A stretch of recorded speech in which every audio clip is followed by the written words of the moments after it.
සුබම සුබ දවසක් මගේ channel එකට එකතු වෙලා ඉන්න ඕගොල්ලන්ට ඕගොල්ලොන්ව සාදරයෙන් පිළිගන්නවා. ගයිස් ඔයා මගේ channel එකට අලුත් නම් channel එක subscribe කරලා මගේ videos වලට එකතු වෙන්න කියලා මම මුලින්ම මතක් කරනවා. හරි මම මේ අද වීඩියෝ එකෙන් කියන්නේ මම කොහොමද තනියම ඉංග්‍රීසි ඉගෙන ගත්ත විදිය ගැන කියන්න. හරි මම ඒක මුලින් ඉඳලම ඔයාලට පැහැදිලිව කියන්න. මුලින්ම කියන්න කැමතියි මේ වටින වීඩියෝ එක ඉවර වෙනකම්ම බලන්න කියලා ඕගොල්ලන්ට.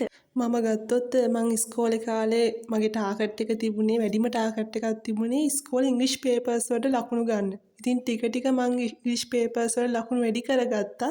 කොහොම හරි මට O level වලටයි A level වලටයි විශිෂ්ට සාමාර්ථයක් ගන්න පුළුවන් වුණා ඉංග්‍රීසි වලට. ඉංග්‍රීසි කියන මේ වැලියබල් සබ්ජෙක්ට් එකට. ඒ වුණාට මට ස්පෝකන් ඉංග්‍රීසි වලට මං අපහසුතාවයක් දැක්වුවා තනියෙන් ඉංග්‍රීසි කතා කරන එක. එන්නේ ඒක මට අපහසුතාවයක් දැක්ුණා. නමුත් මම පේපර්ස් වලට හොඳට ලකුණු ගත්තා. මට ඕනකමක් තිබුණා කොහොම හරි ඉංග්‍රීසි තනියෙන් ඉංග්‍රීසි කතා කරන්න ඉංග්‍රීසි ප්‍රැක්ටිස් කරන්න. මම ඒකට ගත්ත හොඳම ක්‍රමයක් තමයි මම ඔයාලට මේ මගේ වීඩියෝ එකෙන් අද කියන්නේ මම මුලින්ම කරපු දේ තමයි listening practice කරපු එක. මොකද මට පේපර්ස් වලට හොඳට ලියන්න පුළුවන්කම තිබුණා. ඒකට ස්පෝකන් ඉංග්‍රීසි අවුල් ගිය එක නිසා මම නිතරම කරේ listening practice කරපු එක අහන් ඉඳලා. ඉංග්‍රීසි අහුම්කන් දීම ගොඩක් වටිනවා ඉංග්‍රීසි ඉගෙන ගන්න නම්. ඉංග්‍රීසි ස්පෝකන් ඉංග්‍රීසි ඔයාලට ඉම්ප්‍රූව් කරගන්න නම්, වැඩි දියුණු කරගන්න නම්. ඒකට හොඳම ක්‍රමයක් තමයි YouTube videos. YouTube English videos බලන එක, English movies, English songs එන්නේ හැම දෙයක්ම subtitles දාලා හරි කොහොම හරි ඉගෙන ගන්න. ඒ වගේම listening practice කරන එක ගොඩක් වටිනවා. English spoken English වට හදාගන්න නම් අනිවාර්යෙන්ම. ඒක එක ක්‍රමයක් මම ස්පෝකන් ඉංග්‍රීසි හදාගත්ත විදිය. තව YouTube එකේ වීඩියෝස් තියෙනවා මේ YouTube වීඩියෝස් වල කන්වර්සේෂන්ස් මේ දෙන්නෙක් අතර කීප දෙනෙක් අතර කතා බහක් එන්න ඒ වගේ ඉංග්‍රීසි කන්වර්සේෂන්ස් වැදගත් වෙනවා අට ස්පෝකන් ඉංග්‍රීසි වැඩි දියුණු කරගන්න නම්.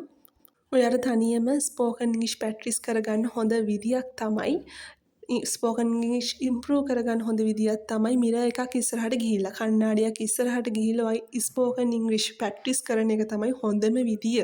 ඒ වගේම ඔයා එදිනෙදා වැඩ කරන අතරතුර ස්පෝකන් ඉංග්‍රීසි වලට වෙනම ටයිම් එකක් තියාගන්න ඕනේ ප්‍රැක්ටිස් කරන්න නම් අනිවාර්යයෙන්ම.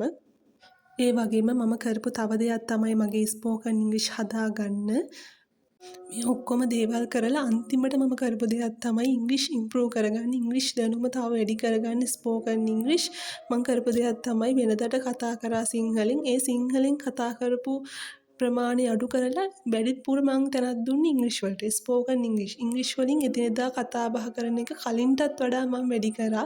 එතකොට මට නොදැනීම ස්පෝකන් ඉංග්‍රීසි කියන එක ඇඟටම ආවා.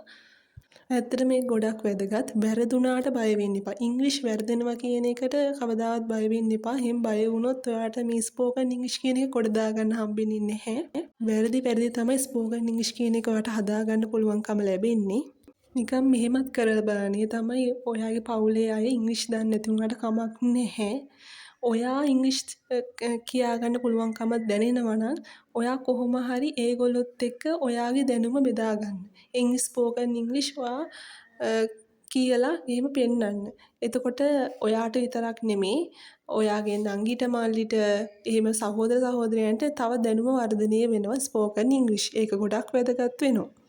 ඇත්තට මාත් එහෙම තමයි ස්පෝකන් ඉංග්‍රීසි තනියම ඉගෙන ගත්තේ. මම මගේ මල්ලිත් එක්ක ඉංග්‍රීසි වලින් කතා කරා.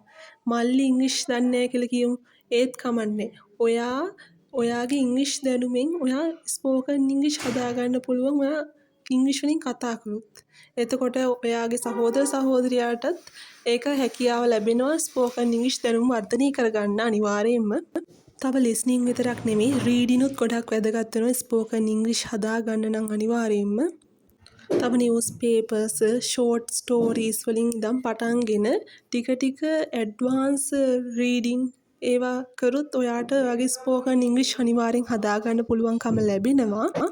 ඉතින් එදා ඉංග්‍රීසි එක්සෑම්ස් වලට මාක්ස් ගන්න විතරක් ටාගට් කරපු මම දැන් ස්පෝකන් ඉංග්‍රීසි හදාගත්තේ ඔන්න ඔය දේවල් කරලා. මම කියන්නේ බය වෙන්න එපා. ස්ටෙප් බයි ස්ටෙප් ඔයාට ඔය ස්පෝකන් ඉංග්‍රීසි කියන දේ හදාගන්න පුළුවන් අමාරුවක්ම නැතුව. මම ඒ කාලේ ඉඳලම මම දන්න දේවල් ෂෙයා කරගන්න කැමති කෙනෙක්. නංගිලා මල්ලිලා මගෙන් ගොඩක් අහලා තිබ්බා කොහොමද මං මගේ ස්පෝකන් ඉංග්‍රීසි ඉම්ප්‍රූව් කරගත්තේ, මං කොහොමද මගේ ස්පෝකන් ඉංග්‍රීසි වැඩි දියුණු කරගත්තේ කලින්ටත් වඩා හොඳට. ඉතින් ඒකට උත්තරයක් විදියට තමයි මම මේ වීඩියෝ එක අද කරේ. ඉංග්‍රීසි කෝස් වලට යන එක, ඉංග්‍රීසි ක්ලාස් වලට යන එක විතරක්ම නෙමෙයි වැදගත්ම වෙන්නේ තමන් තනියෙන් තමන්ගේ ඉංග්‍රීසි දැනුම වර්ධනය කරගන්න එක. ඒක ගොඩක් වැදගත් වෙනවා. හිතාගන්න බැරි විදියට ඔයාට ඉංග්‍රීසියෙන් තනියම කතා කරගන්න පුළුවන් වෙන්නේ ඔයාට තනියෙන් ඉංග්‍රීසි පුරුදු වුණොත් විතරයි. ගයිස්, මම මේ වීඩියෝ එකෙන් ෂෙයා කරේ මම කොහොමද තනියම ඉංග්‍රීසි ප්‍රැක්ටිස් කරේ කියන එක. ඒ කාලේ ඉස්කෝලේ ඉංග්‍රීසි පේපර්ස් මාක්ස් වලට විතරක් මේන් ටාගට් කරපු මම අද වෙනකොට මෙන්න මේ විදියට ස්පෝකන් ඉංග්‍රීසි හදාගෙන ස්පෝකන් ඉංග්‍රීසි ප්‍රැක්ටිස් කරගෙන දැන් මගේම කියලා මං ස්පෝකන් ඉංග්‍රීසි ඔන්ලයින් ක්ලාස් එකක් පටන්ගෙන තියෙනවා. මේ වීඩියෝස් කරනවා වගේ එහෙම ක්ලාස් කරලා මං කැමති මගේ දැනුම ෂෙයා කරගන්න එක. ඉතින් මම ඔයාට මගේ ස්පෝකන් ඉංග්‍රීසි ක්ලාස් එක ගැන මම මේ වීඩියෝ එකෙන් කියන්නේ නැහැ. ක්ලාස් එකට ජොයින් වෙන්න කැමති නම් ඔයාට කරන්න තියෙන්නේ ඔයාගේ නමයි වයසයි ස්පෝකන් ඉංග්‍රීසි ක්ලාස් කියලා මැසේජ් කරලා මම මේ ඩිස්ක්‍රිප්ෂන් එකේ දාලා තියෙන මේ වීඩියෝ එකේ ඩිස්ක්‍රිප්ෂන් එකේ දාලා තියෙන WhatsApp නම්බර් එකට මැසේජ් කරන එක තමයි.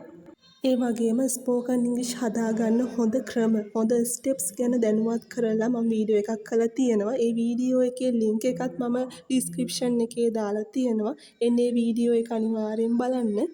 ගයිස්, මං හිතනවා මේ වීඩියෝ එක වගේම ඒ වීඩියෝ එකත් ඔයාලට ගොඩක් වැදගත් වෙයි කියලා.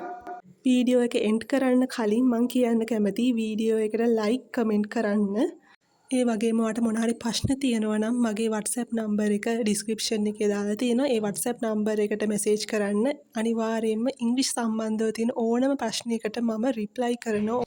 ඒ වගේම ඔයාට මේ වගේ වැදගත් වීඩියෝ ළඟටම ගෙන්නව ගන්න පුළුවන්. ඔයා මගේ channel එක subscribe කරන්න. එතකොට ඔයාට මේ වගේ වැදගත් වීඩියෝස් බලන්න හැකියාව ලැබෙනවා. හැමෝටම සුබම සුබ දවසක්. ආයුබෝවන්.